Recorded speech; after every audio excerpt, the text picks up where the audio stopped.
Olá, queridos, eu sou o Padre Rodrigo Carneiro, esse é o nosso canal Atraídos pela Palavra de Deus.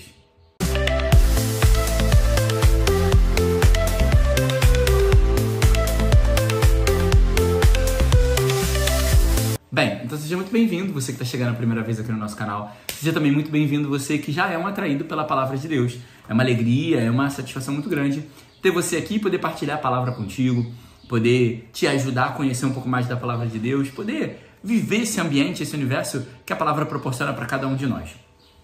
Bem, continuamos na carta de São Paulo aos Romanos, como ontem, e São Paulo já começa dizendo: eu não me envergonho do Evangelho. E aí fica uma pergunta: você se envergonha do Evangelho? Porque muitas vezes a gente diz: eu não me envergonho do Evangelho, mas eu não concordo com o Evangelho, tem algumas coisas que eu não gosto, tem algumas coisas que eu deixo de lado, tem algumas coisas que eu não vivo, tem algumas coisas que eu acho bonito, mas não sigo, porque eu acho difícil. Ou seja, isso tudo está no âmbito de se envergonhar do Evangelho. Porque o que São Paulo está dizendo que não se envergonha do Evangelho é que ele assume toda a verdade do Evangelho na sua vida. Porque ele vai continuar dizendo que o Evangelho é para a salvação. Então, se ele é para mim a salvação, não importa o que ele diz. Eu não tenho que... Se é para salvação, eu não posso ficar com uma parte dele. Eu não posso escolher o que eu quero ou não.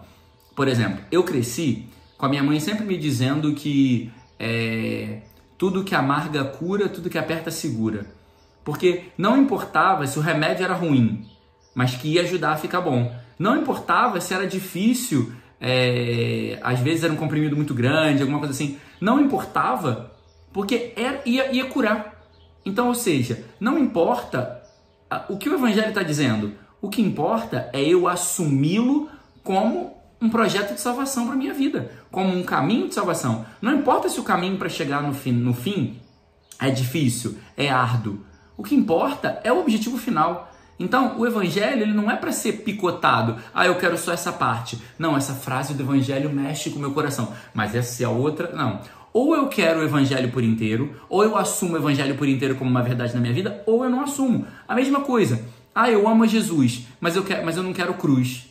Como que você pode amar Jesus sem amar a cruz? Como que você pode amar a Jesus sem sacrifício? Se ele foi o homem do sacrifício, o homem das dores, como diz o livro de Isaías. Então não dá pra gente continuar vivendo um cristianismo onde eu quero só o que eu gosto. Eu não posso viver um cristianismo onde eu quero só o que me satisfaz, onde eu quero só o que me interessa. Um cristianismo onde eu quero ser curado, eu quero emprego, eu quero casa, eu quero dinheiro. O cristianismo não é supermercado, onde eu escolho o que eu quero e vou embora. Onde tem opções, sabe? Porque eu vou no mercado comprar um sabão em pó, eu posso escolher a marca A, B, C ou D. Não existe isso. Não existe escolha no cristianismo. Na verdade, a única escolha é tudo. Ou eu escolho tudo do cristianismo, ou eu não escolho nada. Ou eu tenho uma adesão total à vida cristã, ou eu não sou cristão. Não dá para eu dizer que eu sou cristão e ficar em cima do muro, ficar sendo parcial, ficar vivendo só uma coisinha ou outra. Ou eu vivo a verdade do Evangelho na sua profundidade, ou eu não vivo um cristianismo autêntico e verdadeiro. São Paulo vai falar também, isso eu gosto muito, quando ele fala que muitas vezes a gente se acostuma a viver aquilo que a gente quer, né? Porque ele vai falar que muitas vezes a gente está substituindo Deus por uma mentira, adorando e servindo as criaturas em lugar de servir a Deus. Porque às vezes o que acontece é que a gente começa a seguir pessoas, a gente começa a seguir homens, a gente começa a focar em alguém e se esquece de Deus. Então isso é muito perigoso, quando eu começo a amar mais uma pessoa do que a Deus. Porque eu gosto muito dessa pessoa que fala, que prega bem, que não... Tudo bem, a pessoa pode falar bem, pode pregar bem, mas o foco tem que ser Jesus, sabe? Então, a gente não pode focar em pessoas, porque pessoas são limitadas e falhas. Uma coisa que também me chamava aqui no domingo, o Evangelho... A liturgia do domingo, a primeira leitura era da cura de Naamã, onde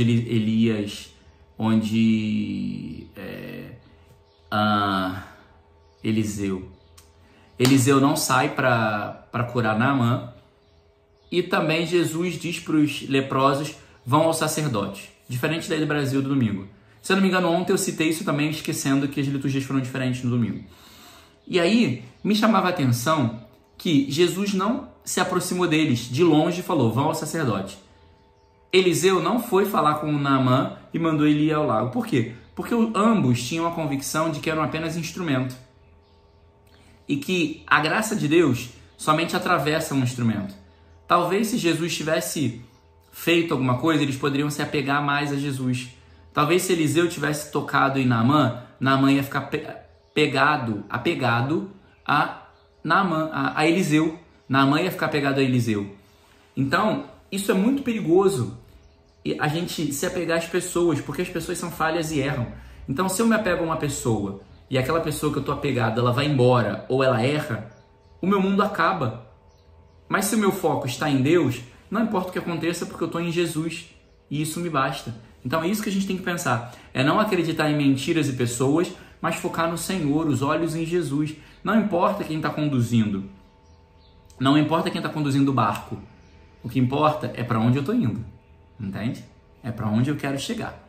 E também a primeira leitura vai falar que São Paulo vai fazer uma crítica falando que às vezes as pessoas são tão inteligentes, mas que ficam burras. Ficam como que nécios, né, no meio do caminho, porque querem tanto explicar, que perdem o ponto de partida. Porque eu não sei se você já percebeu, quando a pessoa começa a se justificar muito, ela começa a se desviar do assunto, porque na busca de justificar, ela esquece o ponto de partida, ela esquece de onde ela saiu. Às vezes uma pergunta de quem é Deus, a pessoa termina negando a Deus, que Deus não existe, porque ela se perde com as justificativas do ponto de partida, de onde ela saiu. Então toma cuidado com isso também, quando a gente quer explicar tudo, quer ter tudo muito organizado, muito ordenado, quer ter tudo muito encaixotado, até porque Deus não se encaixota. Deus não cabe numa caixinha. Então, não tem como fazer esse caminho. Também, o Evangelho vai chamar nossa atenção que às vezes a gente quer impor muitas regras. A gente quer viver um cristianismo de regras, mas regras que são para os outros, como o fariseu. Tinha regra, mas que era regra para os outros viverem. Regras que eles não cumpriam, que eles não viviam. Ou eles criavam regras para justificar não cumprir outras coisas. Porque eles desviavam, eles tramavam, eles falsificavam, mas criavam regras para lavar um copo, para lavar a mão quando chegasse. Então, às vezes, a gente tem que tomar cuidado, porque o cristianismo ele não é só regras, tá? A vida cristã é experiência com Deus. Porque não são regras que vão me salvar. O que vai me salvar é a minha experiência com Deus, que vai tomar o meu coração e aí vai me ensinar a viver.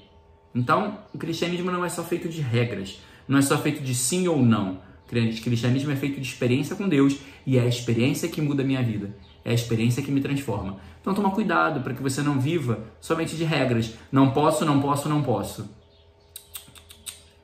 Porque eu conheço a Jesus, porque eu experimentei dele, eu entendo e não faço. O cristianismo não é só não posso. O cristianismo é não quero por amor a Jesus. Porque quando eu faço uma experiência com ele, eu começo a dizer não quero por amor a ele. E não simplesmente dizer não posso, não me permitem. Não quero porque eu decidi por amor a ele. Louvado seja nosso Senhor Jesus Cristo, para sempre seja louvado.